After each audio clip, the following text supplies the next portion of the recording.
Welcome to Joe Played This. My name's Joe, and today I'm going to take a look at what's probably my favorite sports game for the NES. I'm talking about Mike Tyson's Punch-Out! Now, as you can see, my copy is in rough shape, but it still works, which also means I still get my butt kicked playing it. In Mike Tyson's Punch-Out!, you play as Little Mac. His ultimate goal is to unseat Mike Tyson. Little Mac's opponents have unique moves. It's your job to study those moves and defeat them.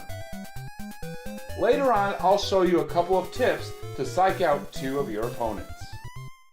While your opponents are challenging, it definitely feels like a victory when you beat them, especially as the game progresses.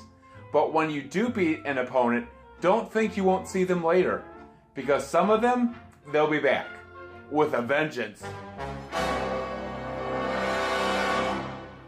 And with that, let's move on.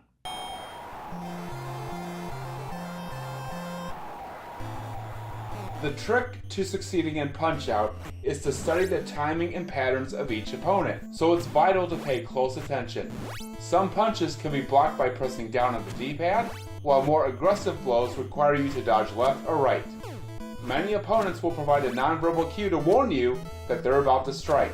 For example, when you face Great Tiger, you'll see the gem in his turban flash before he throws a punch.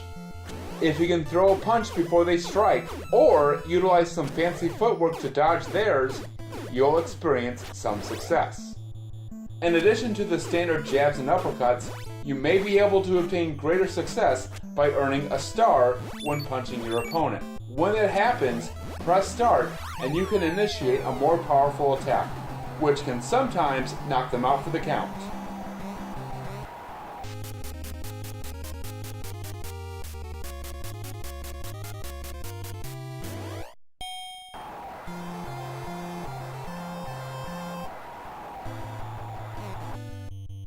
You have to make your punches count, because Little Mac has a heart counter.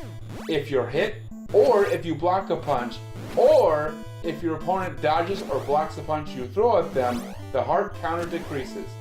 If the counter reaches 0, you temporarily turn pink and you're unable to punch until you dodge one of their punches. Sometimes you have to dodge multiple punches until your heart counter increases. You'll have to work fast because each match contains 3 rounds, and the clock in each round rapidly climbs to 3 minutes. If you get knocked down, the referee, who is none other than Mario making a cameo appearance, counts to 10. You need to repeat pressing A and B in order for Little Mac to get back up. He can get back up if knocked down up to 3 times. If he gets knocked down a 4th time in the match, he won't have the strength to get back up, regardless of how fast you press A and B. And if that happens, you'll lose the match. In between each round, Doc shares some helpful tips in order for Mac to outwit his opponent. His opponent also chimes in and provides a humorous response. My favorite piece of advice from Doc is when he tells Little Mac to join the Nintendo Fun Club today. Now, if that doesn't help defeat your opponent, I don't know what will. There are 2 ways you can defeat your opponent and advance to the next match. One is through a knockout, where they're unable to get up within 10 seconds. The other is a technical knockout, where the opponent is knocked down 3 times in a single round.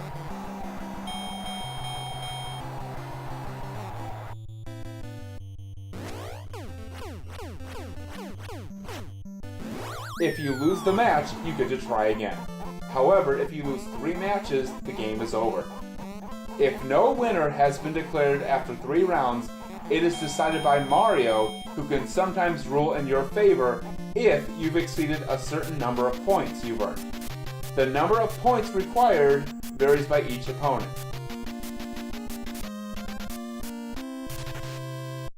If you're able to win the title for that circuit, you get to move on to the next one. But not before first taking part in a rousing jog through New York City. Cue the music!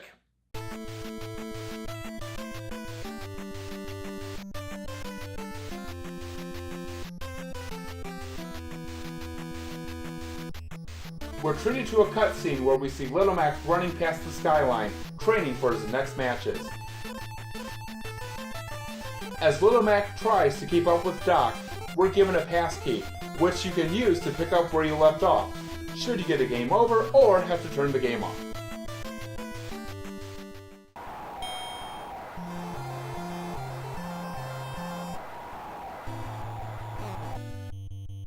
If you're able to progress through the whole game without receiving a game over, or if you type in the correct passcode, you can face Mike Tyson in the dream fight for all the marbles. Get ready though, because it is not easy. I haven't been able to beat him. Heck, I can't even get halfway through the world circuit.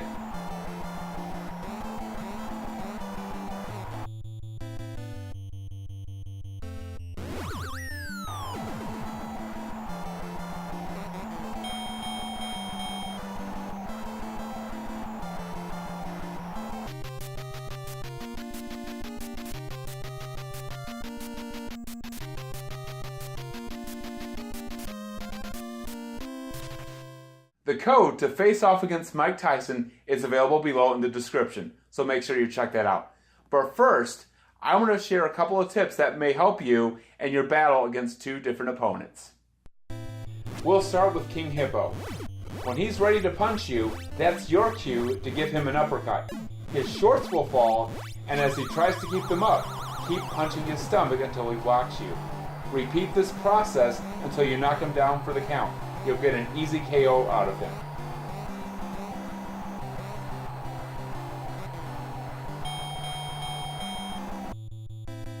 At the end of the major circuit, you'll face off against Bald Bull for the title.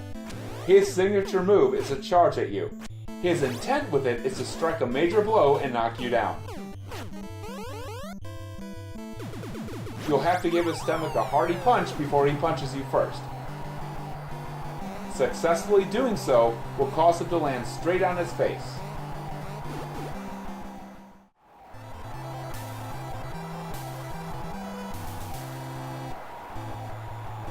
For me, Mike Tyson's Punch-Out is an extremely fun and challenging game, even if I have yet to beat it. I enjoy the mental challenge in learning the patterns and using them to my advantage to defeat opponents. I love the soundtrack and it adds a lot of energy throughout the entire game. I really like how many of the fighters are introduced with their own unique music. Every time I play this game, I feel encouraged to keep trying to progress further, and I have a lot of fun while doing it. It's a fantastic game, and you really owe it to yourself to play it. But you don't have to take my word for it. Until next time, my name is Joe, and I've played this. Thanks for watching.